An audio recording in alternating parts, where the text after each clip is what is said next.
Hello and welcome back everybody to the playoffs of the Battle of Central Europe Season 3, brought to you by Hitbox, SteelSeries, eBattle, Vinotech, GhostOfGamers.net, DailyDota2.com, as well as esportsbets.com. So huge shout out to all of them, and of course, if you want to see those games inside the client of Dota TV, then be sure to purchase the ticket as well. Only $5, and it comes with an awesome meeple set, so go out there, check it out. Lots of good games still to come. Lots of great group stage games already played as well. But we are here, VP.Polar versus Lajons in this best of 3 series. VP.Pro, they are 1-0 ahead. We were a little bit skeptical about them picking a Medusa into an anti-mage, but worked out for them in the end, so who can really complain? But we're HeflaTV, your English coverage. I am Coucher, and once again I am joined by Mike Lores. Do you think we might see anything different, or is VP.Pro starting with the same aggressive style and a puck once again? Or do I have my Skype? Oh, okay, I have my Skype muted, goddamn. But Mike, man, how you doing? Okay, I'm here.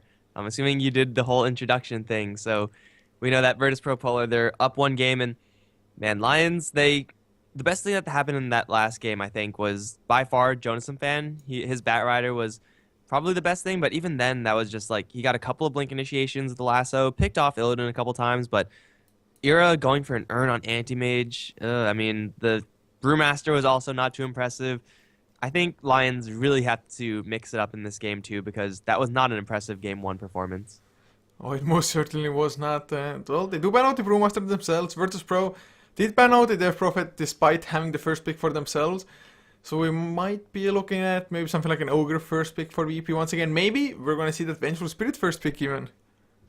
Yeah, if Virtus.Pro.Polar are allowed to, then I would expect them to highly prioritize the VS, highly prioritize the puck.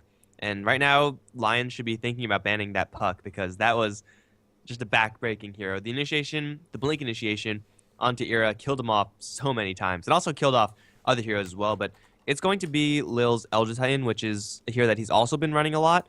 But I think Virtus.Polar are more than okay not running that hero. I don't think it was even touched last game in the draft. It wasn't, at least I do not recall it being banned out. But of course, Elder Titan is a hero that VP or most teams, to be honest, these days have been running. So it's not a bad ban, I guess. Although what purpose it's gonna serve, who knows. But VP, they do start with the Ogre Magi. So gonna evaluate a little bit more highly than the Vengeful Spirit. Although it's highly unlikely that Lions themselves are gonna pick up the Vengeful now. So VP, they might get that Ogre Vengeful combination. And really, any core they get to go with that is just gonna get buffed up like all hell. Yeah, if they go for an Ogre Magi and if somehow they end up getting their hands on VS and a puck, then man, Lions, they better prepare themselves, because that's pretty much exactly what Virtus.Pro are going to look to do for every single game. So Lions, they have a couple of good options here. They could open up with the Razor. That was, I think it was also ignored. Did he end up getting a ban out last game? I don't quite remember, but Razor opening up, it's super safe. Like, even safer than the Brewmaster, just because you don't have to rely on a huge cooldown. But going for Tidehunter, maybe something like a Scarith Mage, is also a pretty safe way to go. It definitely is. Razor, I do believe, was banned out in the second phase in the last game. Tidehunter, was it also ignored in the first phase and banned out in the second? God, it's so hard to remember every single Too draft. many games, bro. Too many games. But yeah, Tidehunter, like, plus Skyrim Mage definitely would be the safe choice for them. Tidehunter, Razor, same. Maybe they're going for something different. I guess Witch Doctor, like, Ravage into Death Ward isn't a bad combo either. But VP, well, a Vengeful Spirit for them actually, so maybe somewhat of a block pick, although I highly doubt they thought about it all that much. But Vengeful Spirit tied, not bad, and VP, well, we have a puck once again. Yeah, so should be not surprising to anyone who has seen any VP.Polar games at all in the past, or have seen a DK Phobos game in the past. Vengeful Spirit is not going to have a good time versus this puck, just because you need now setup before you're going to land that magic missile, else DK Phobos is very easily going to dodge that one. So the Lion side need a very fast disable. Something like a Scarith Mage should be banned out, or in some way interacted with for Virtus.Pro.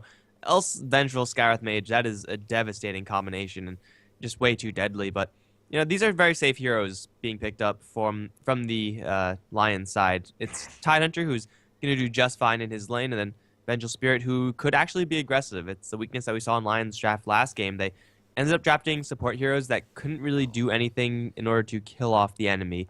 And that's really not what you want against VP.Polar. If you let them get up their blink daggers, then you're asking to be punished.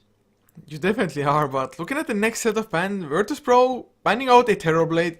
I do have to admit, I haven't seen a Terrorblade being played for a couple of weeks at least, I want to say.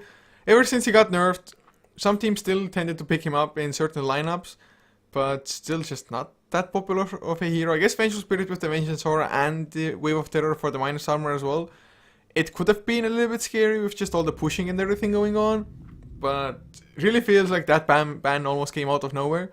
IO also banned. IO just a strong hero that can save people as well if they relocate if need be. But Anti-Mage banned by Lions themselves, and do they ban out another core hero? Maybe even take out that Medusa now? Well, yeah, I think Medusa ban would make sense since they banned out the Anti-Mage.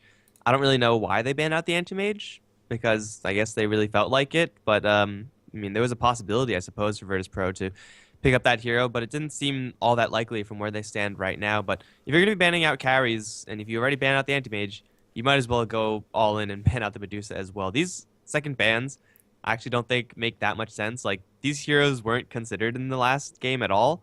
And, I mean, Terrorblade, Vengeful Spirit's pretty nice. It's super defensive, or can be super defensive if need be.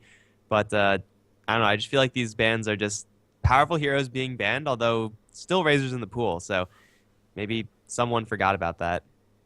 It might happen, to be honest, because you're just so used to that hero being banned out all the time. But IO might have been banned out. Just maybe they were scared of something like an IO Legion Commander combination, something along those lines. Legion Commander with that lockdown against Puck would be decent-ish. And I've actually seen Legion IO offlane or dual offlane just wreck the enemy tri-lane even. Of course it depends what you're up against, but it can happen. But of course now with the IO ban it's not going to. But Lions, having a Vengeful Spirit, they need another just support hero, a mid laner for themselves as well. I still think Razor just wouldn't be a bad choice. Yeah, I mean, it's, again, a super safe hero. You're going to almost guarantee a decent laning phase. They could also go for a Viper if they don't actually want to go for a Razor, but, you know, both of those heroes, typically, one of them, at the very least, is banned out by now, but obviously that's not the case, so these teams should be considering at least one of those heroes just because of their safe nature. They rarely lose their lanes, and hey, if you could pick up one, the enemy team is probably going to pick up the other, and then it's going to be a wash since those two heroes usually bump into each other in lane and then usually draw even. So it's a consideration of that. It's also, I'm sure, a consideration of Skywrath Mage going up against a Puck. Again, you need a quick disable, and Vengeful Spirit doesn't have any quick disables, nor does Viper or the Razor. Templar Assassin, maybe it's going to be Lions building themselves into a minus armor sub-theme. They already have Gush and they already have Wave of Terror, so might as well. I am almost positive that VP now are going to go for that Lich 4th pick. They have favored that hero in the past, and now against Templar Assassin, the Ice Hammer would definitely be of use. Also against the Vengeful Spirit, of course. But they might run something like that Morphling Lich dual mid lane against Templar Assassin. Was it VP themselves? I think it was another team who dominated with that mid lane matchup, having Morphling with like Hand of Midas, Linkans, and Manta Style like 24 minutes in or something. But that dual lane should be able to deal with a Templar Assassin, to be honest, if it is there coming out from Virtus.Pro. Yeah, so right now for Lions, I mean, they go for already a minus armor sub-theme. They're going to be wishing they had an Elder Titan right now, but unfortunately that's not going to be possible for them. Virtus.Pro with the Morphling pick, I think it is most likely going to be them trying to go for a dual lane mid. Seeing a TA on the other end, you could reasonably assume that she's going to be going towards the mid lane, and ooh, it's actually going to be a Lycan for Era, so maybe not completely in on the minus armor, but really they have enough, and right now most of their heroes are physical based. Like Lycan is purely physical, Templar Assassin is purely physical, and Tidehunter and Venge only have a little bit of magical, so I think this is actually a pretty good way to go for Lions. They get all this synergy going, and they will be able to make stuff happen, but this just makes the Lich pick just better and better and better, and also makes items like Ring of Basilius, Vlad's Offering, Assault Cuirass better for Virtus.Pro.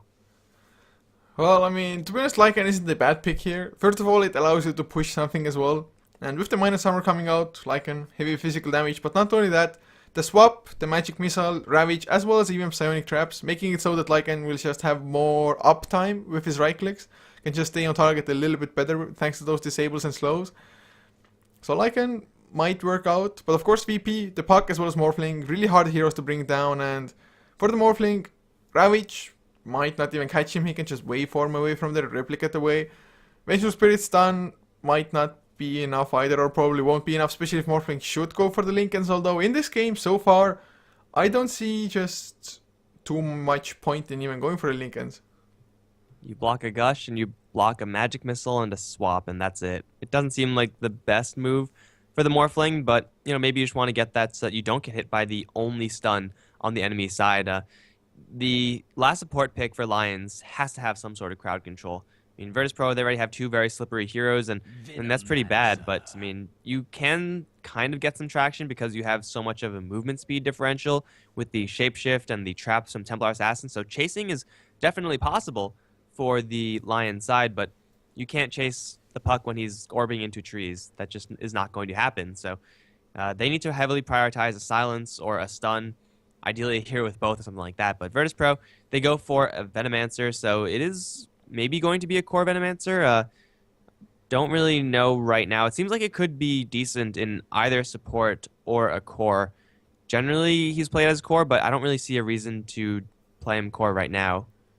It wouldn't be horrible just Venomancer solo against Templar Assassin mid lane. Wait, did the Lions just not ban anything? Wow, I guess that just happened. Oh my god. I haven't seen that happen for quite some time, to be honest, but that's at least a ban from Virtus.Pro. I don't think the ban would have made maybe a huge difference. Who knows what they were planning to ban out and what VP is planning to pick, but we'll see how Virtus.Pro will even want to run the Venomancer.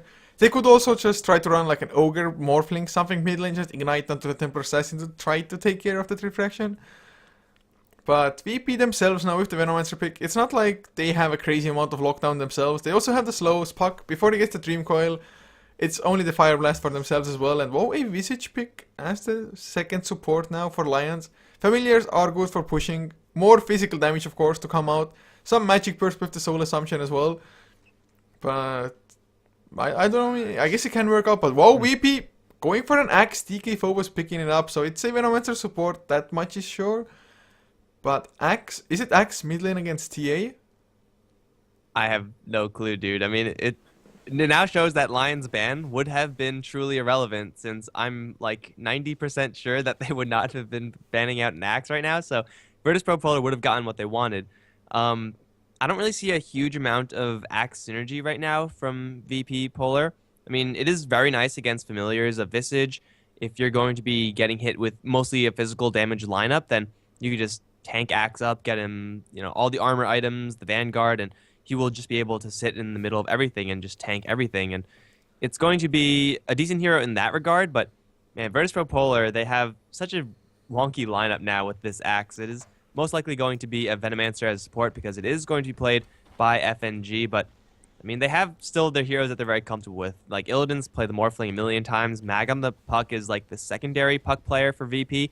And when you have a secondary Puck player, you know that you are very comfortable with the hero. So, Virtus.Pro, I mean, they're going to be loading out into their lanes, and they're 1-0 up. Let's see where they go. We got Lil currently going down towards bot. Oh, man. Ignite level 1, Boots level 1. I love it. As the Ogre Magi. Mag is going to be playing the Puck. FNG is on the Venomancer with Illidan Stormrage on the Morphling and DK Phobos on the Axe. As for Lions on the Radiant side, Solan will be playing the Vengeful Spirit, leaving Blan on the Visage, with Era on the Lycan, of course, as to be expected. Quicks heading towards the mid lane on the TA, the Templar Assassin, and Jonathan Fan will be the last one on the Tidehunter. No boots, no Stout Shield, maybe he's expecting to go up against a solo lane as it is. Who knows exactly, but looks like FNG might be running a dual mid anyway, just to be sure the Templar Assassin does get shut down, or at least slowed down at the very least. But DK Phobos, if he's up against the Tidehunter, who even has a clear advantage on that lane? I mean, it's like counter Helix versus that Anchor Smash.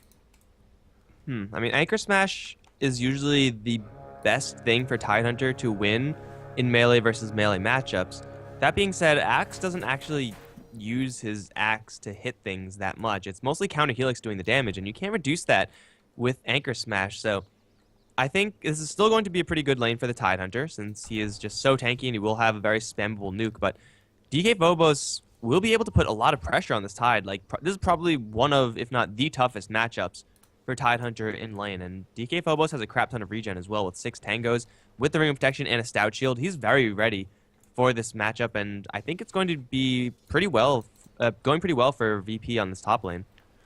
Yeah, it might be so indeed, and I think probably the hardest melee matchups would be like a Dark Tier, just because Iron Shell completely wrecks you, but it's pretty hard against the Tidehunter, of course, as well, most of the time.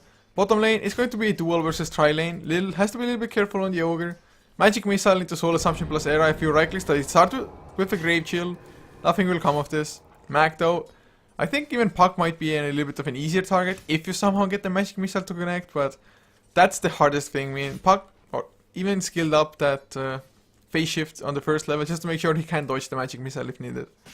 Yeah, I don't see Mag going down here. Their only chance is to land a Magic Missile, and the chances of that happening are just so slim. Getting a kill on Lil is certainly a lot more possible, but this is an Ogre we're talking about who has started out with boots first, and when you're only working with one guaranteed stun, you're going to have to very heavily rely on that Grave Chill and the stun layering, and that could happen properly, and it could kill off the Ogre Magi, though it is kind of unlikely. So bottom lane VP, they're not going to get the most farm, but they're also probably not going to die. We see rotation from Solon over towards the mid lane, so they're going to abandon ship a little bit on the bottom lane and try to help out this TA who is getting completely zoned out by FNG. It's 9-6 on the Morphling, and well, the Venomancer has 1 deny, but he's been demolishing Quix's refraction charges, and it's a matter of time before they decide to just go in and try to dive Quix. It's going to be a little bit later since Solon is now here with Magic Missile backup, but this Templar Assassin's not having a good time. That's to be expected in this type of matchup. They're going to go strong into Illidan Stormrage, though. Put a lot of damage into this Morphling. He's not going to decide to waveform out. That might be his demise.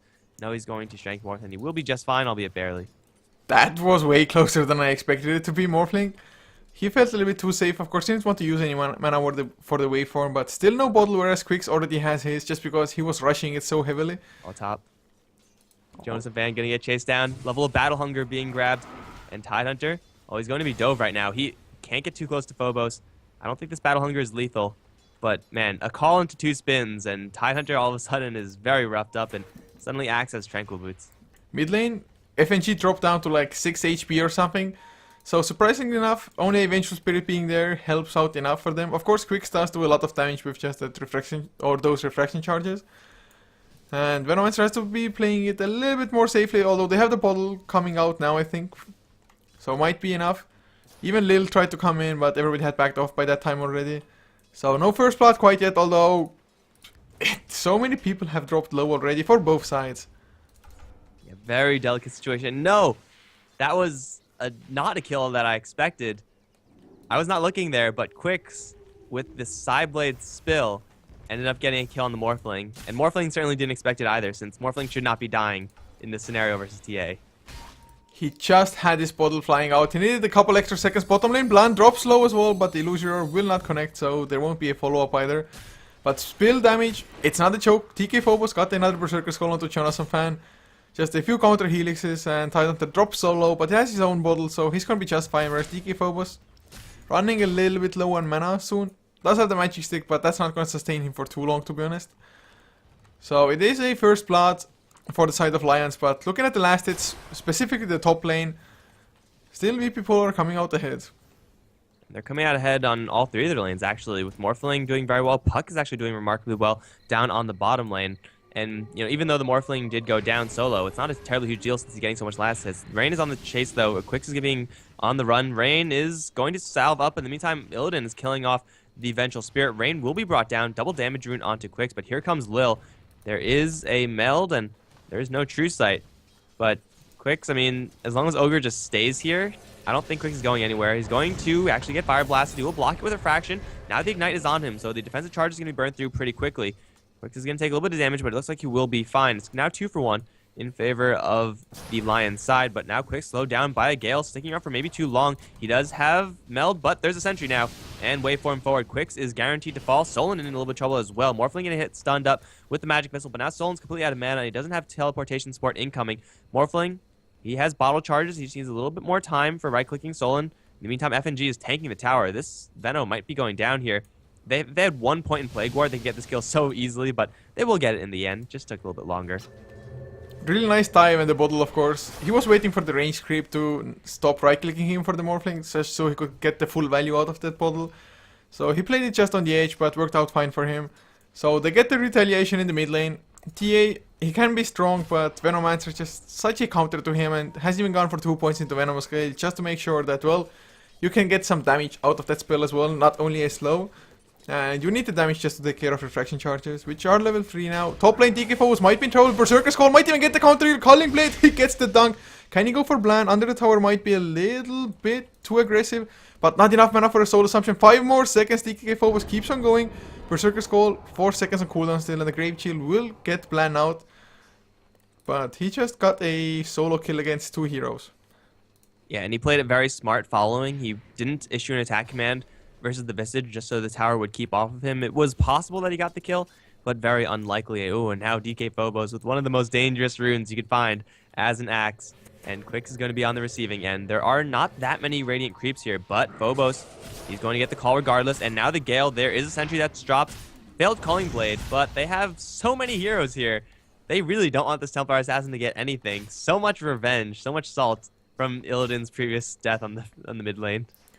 It's just Templar Assassin is such a snowball hero. Mac might be in trouble. Solan minus armor, magic missile will not even be thrown out quite yet. Solan, I think he played it smart because it would have gotten dodged most likely by the phase shift anyway. But Illusion Orb, it went just far enough to get out of the range, and now Mac wants to turn it around. Not level 6, but there's the Fire Blast. Illusion Orb just came off cooldown. There's the Ignite as well. Mac, does he keep on going? They have a shapeshift, nice dodge of the magic missile, and that's Rain coming in. FNG, they're going to go for Solan. Who cares about Era really? He's going for the shapeshift, wants to turn it around. Minus armor onto Rain. FNG, easy kill, or easy. Dream Coil popped as well. They need some extra damage though. Era gonna go for the runaway. The creeps with the wolves take down Venomancer. So it's a 1-for-1 in this lane. Mid lane Morphling fighting up against Quicks and not really coming out ahead. Waveforming away now. Top lane, TK Phobos wants to go for Jonathan Fan, but Gosh slows him down too much. So just aggression on every single lane, but not the craziest amount of kills happening. Man, there are not many games where all 3 lanes are just prime spaces for killing people. This is going to be a very aggressive lane, in stark contrast to the last one where there were no opportunities for kills in any of the lanes. Now, any lane you look at, you could say, oh yeah, they could easily get a kill on the other side, and the other side can just as easily return that kill. But it is VP.Polar getting more last hits. Their axe is actually on the top, having a much better time versus this Tide than I really expected. So I guess axe is the counter to Tidehunter. Everyone take notes and write that down for later. But the Lycan is doing pretty well, but Morphling's not falling too far behind either. He has 1,000 gold, and he could upgrade his boots or just start going for a little bit more of a bigger damage item. And Quicks, he almost has power treads, although this might just be a Hand of Midas game from TA because she's been shut down this hard. If Lions want to take this into a late game scenario, they probably can get away with it.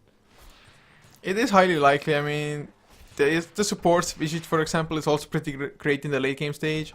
Whereas Venomancer, the Poison Nova is going to be excellent, of course, in any stage of the game if you have maxed out. In the top lane, TK Phobos, he needs way more spins, Tidehunter, getting tankier as he levels up, so this Berserker's Call, not enough. Of course, wasn't the luckiest with the counter helixes either, but Tidehunter survives for now. But late game, the supports on the side of the Radiant might be a little bit more impactful than that of VP.Polar. I mean, Vengeance Aura versus Bloodlust is kind of a wash, I guess, but it's just the Visage versus the Venomancer usefulness. And Visage's late game damage is not to be underestimated, and also Grave Chill is absolutely crippling. Like, stealing 60 attack speed from someone like a Morphling is, well, suddenly he's not doing any more damage. So a late game scenario is probably the best that Lions can hope for right now, since they are slowly starting to fall behind in the CS department.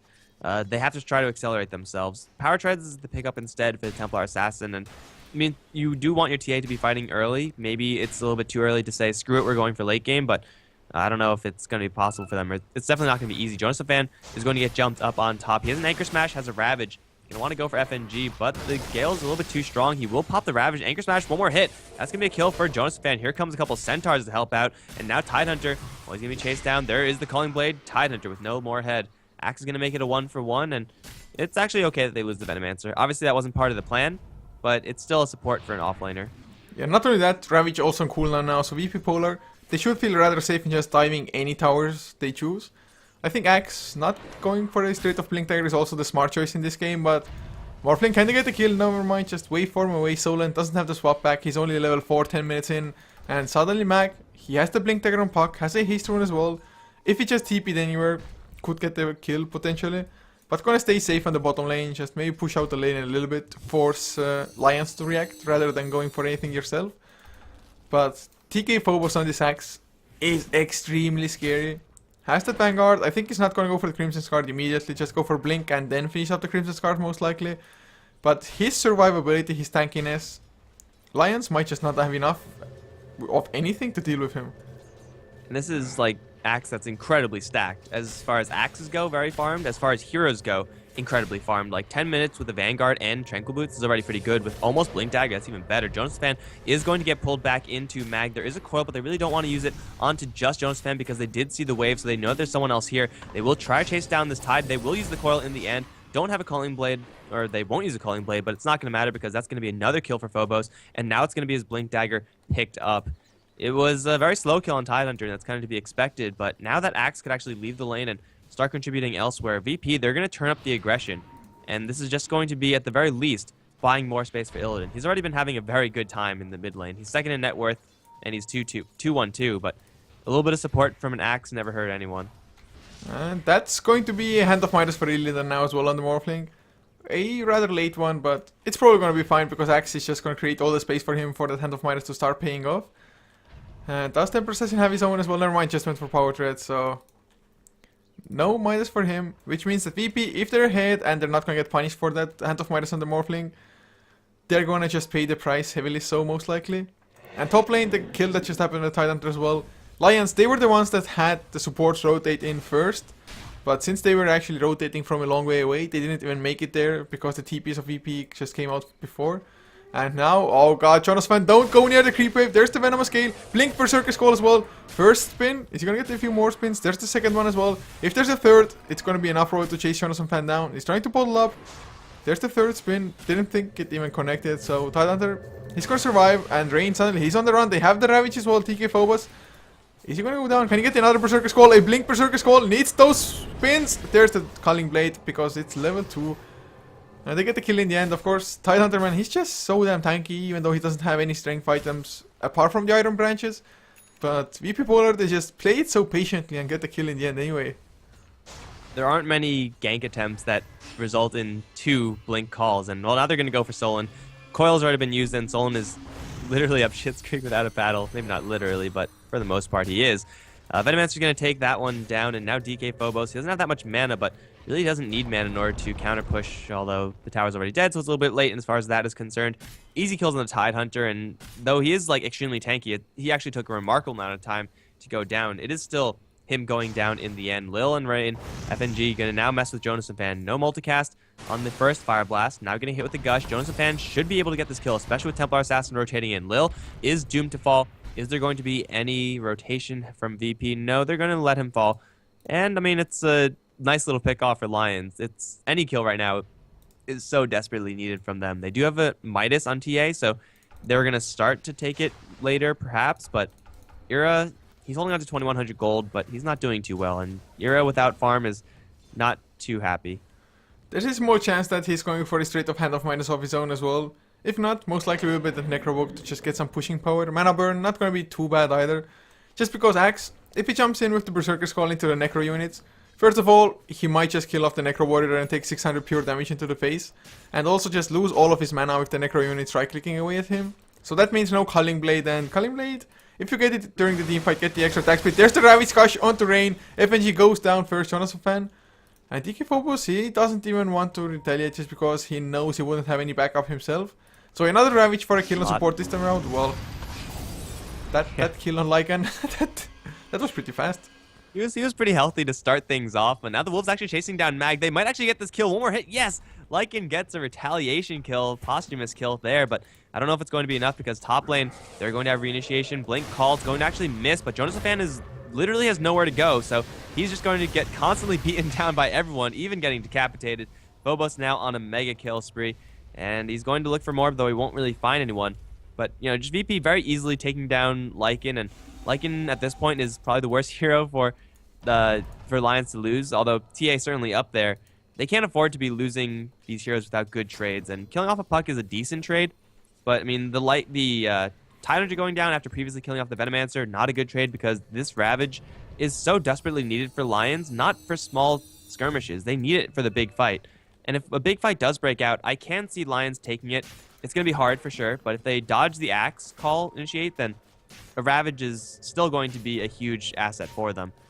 But as it stands right now, it's VP.Polar with, again, absolute control on the map.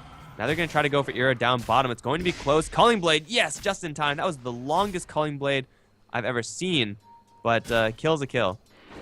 Well, to be honest, his weapon is pretty huge, and so might have a slightly bigger range, but this axe, TK Phobos, all in one in both games, first on the puck on the first game and now on the axe.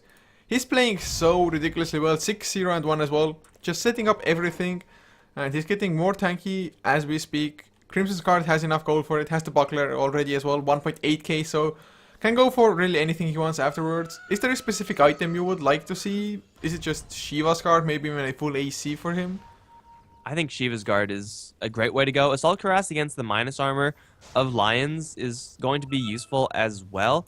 But I just think Shiva's, since you will get it so early, the Arctic Blast damage is going to be so relevant. And the axe kind of does need that extra bit of damage when he's jumping in. So it's going to help him in the armor department. It's going to help him in the damage department. And also, if it does come to it, he needs the extra intelligence versus the Lycan Necro mana burn. So I think Shiva's is a pretty clear pick, although, well, Lycan is going to get a tower deny over towards mid, and that's also something that Lions desperately need, but yeah, it should be Shiva's, I think, although he disagrees. Yeah, it's a point booster, so Aghanim Scepter, it's not a bad item, increasing the threshold of it and reducing the cooldown as well, so even if you do tend to miss, or actually with the lower cooldown, he can use it on familiars and still use it in the fight or for the kills as well. So it's not that bad of a choice, because every 6 seconds you can just chop down a familiar. And now we see the hidden synergy right now of Virtus.Pro.Polar. The Morphling Replicate making a copy of Axe gets Counter Helix, and Counter Helix does full damage. Of course, not the best versus Roshan, because Roshan attacks pretty hard and pretty slowly, but still they will be able to very quickly clear up this objective, and helped out a little bit with the double damage rune on Morphling. But this Roshan is going to drop, and it seems like Lions, they do know about it now, but will it be too late? Aegis is grabbed, and Phobos stuck in the pit, but he'll blink out as well. And yeah, Lycan, or the support from Lions coming in a little bit too slowly. It's going to be Tidehunter up on top, who's in the most trouble. 2x multicast, he will get the Ignite buffed out because of Kraken Shell, but he's still not too healthy. Mag not willing to jump over the trees, though. He doesn't have full vision, and he doesn't know exactly who's behind the Tide. This Tide has not had the best game at all, although he's only 300 gold away from a Blink Dagger, so that's a positive for sure for them. Quicks starting to recover somewhat as well on the Temper Assassin, number 3 in net worth. But now, Mag has his own Midas on the puck. That's just how VP love to run. And Axe, well, he gets the kill onto Era. And Era also used the Shapeshift, still level 1. So it's a pretty huge cooldown to be honest. And there's a smoke, Lil together with TK Phobos. This Axe, he just doesn't know when to give up. He just wants to keep on going until he's stopped.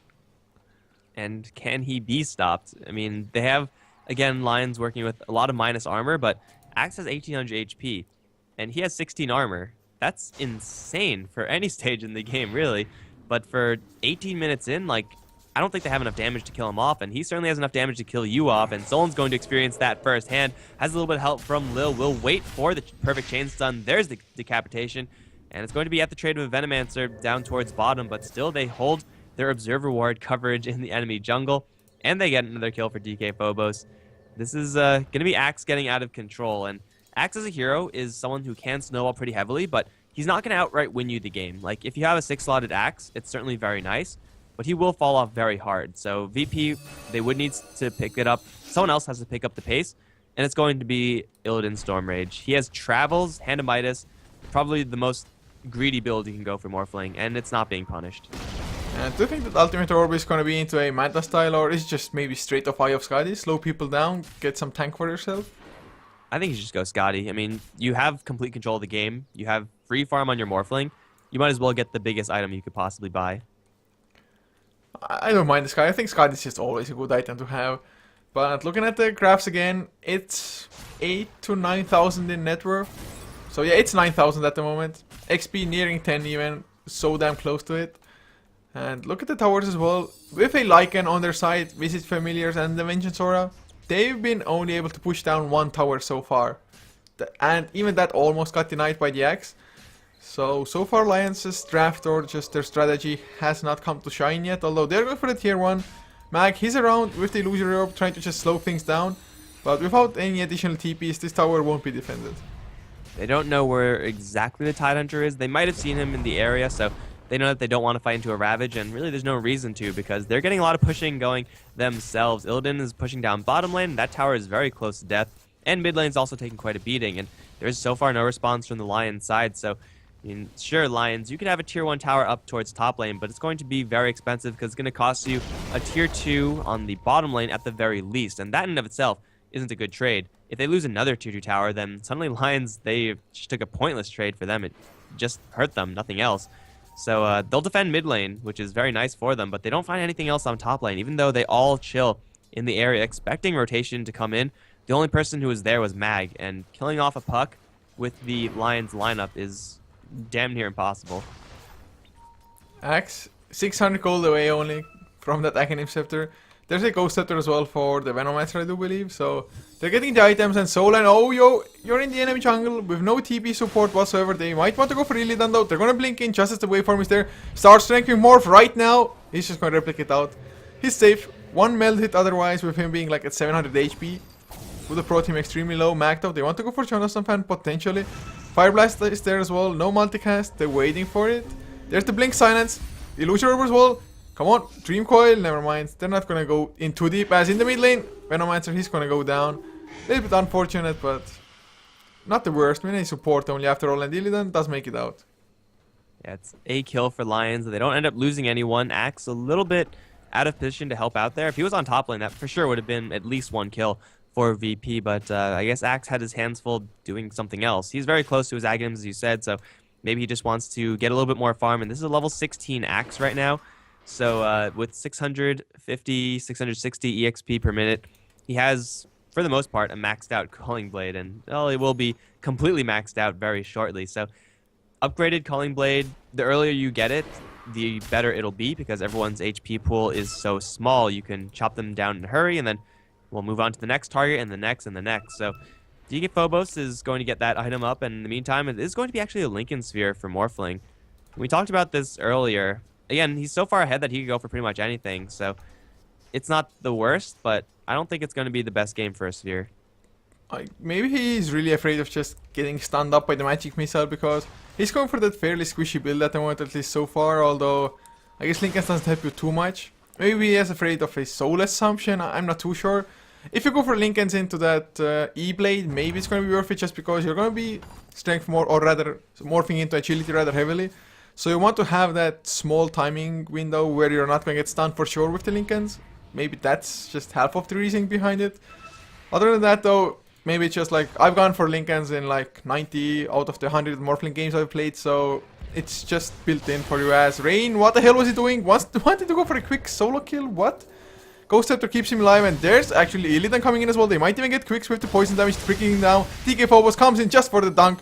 He's gonna go for Jonathan Fan next. No blink out, and Rain, he even survives for now. Era wants to keep on going. The wolves will be enough to bring down FNG. Era trips the coil. Do we have a Berserker Skull? Oh yes we do. Multicast as well. Another dunk. Triple kill for DK Phobos. And what do they get? Support Venomancer. Oh god. That's the 7th death of the Venomancer. He's been dying like the most on VP. Like 7 deaths on Veno, 1 on Morphling, 1 on Mag, 0 on Phobos, and 1 on Lil. So good work, FNG. He's trying to go for the Malcolm Ward, I suppose, but I don't really think he's that close to it. DK Phobos' only real constraint right now is going to be his mana pool. Like, he has, for the most part, infinite HP just because the Lion side don't have enough damage to kill him off. So it's going to be his mana pool to constrain how many kills he can get, and you know, I don't think there are any arcane boots on VP. No, they don't have any, but I don't really know if it matters either, because they used Ravage previously to get, again, just the Venomancer kill. That's something that FNG is more than happy to do for his team, and well, it's going to be the mid lane losing its mid Raxes, and range Rax I think might survive.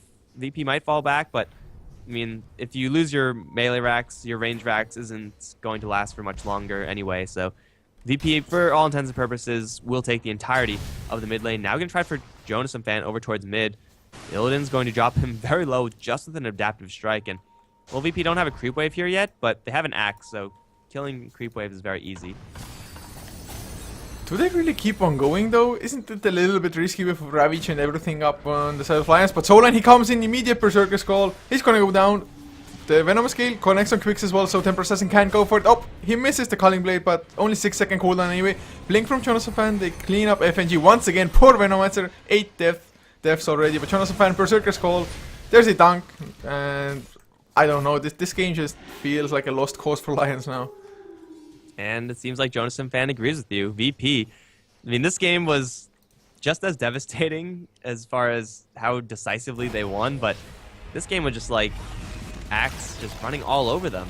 Venomancer dying is perfectly fine. FNG is more than okay making those trades if it means pulling out the Ravage of the enemy and getting kills for your own team. So just like that, the first best of 3 game from the Battle of Central Europe 3 is going to come to a close with Virtus.pro Polar taking a 2-0 over Lions. Yeah, but it's not, or we're not done at least for the day yet. We're gonna have one more best of 3 coming up at 20 CET. Whoa, wow, 1 hour and 20 minutes away. I thought this is gonna go way longer, but it's going to be, let me say, Truck Dropper, Truck X-Coast, or some of X-Coast, I guess, X-Coast, yeah. versus Power Rangers. So, should be another great best of 3 series. It's the same round, winner bracket round 1 for that as well. And Lions fans, do not worry too much, just because Lions, they're gonna be still in the playoffs, just in the lower bracket now. So, they can still come back. There is a chance. It's small probably, but a chance nonetheless, guys. So, until then, I might even keep the stream running, we'll see. But thank you so much for tuning in, supporting us, as well as the tournament, the Battle of Central Europe, of course. Huge shout out to the sponsors as well. You have been seeing them all the time anyway, but I'm gonna just call them out. Hitbox, SteelSeries, Vinotech, eBattle, esportsbets.com, GoSoGamers.net, as well as dailydota2.com. Man, so much to remember, but if you like the cast, be sure to follow HeflaTV as well. It's HeflaTV everywhere. The links are below the stream. At Coucher for myself, at Mike Loris for my GoCaster, and see you at 20 CET for Drak versus Power Rangers.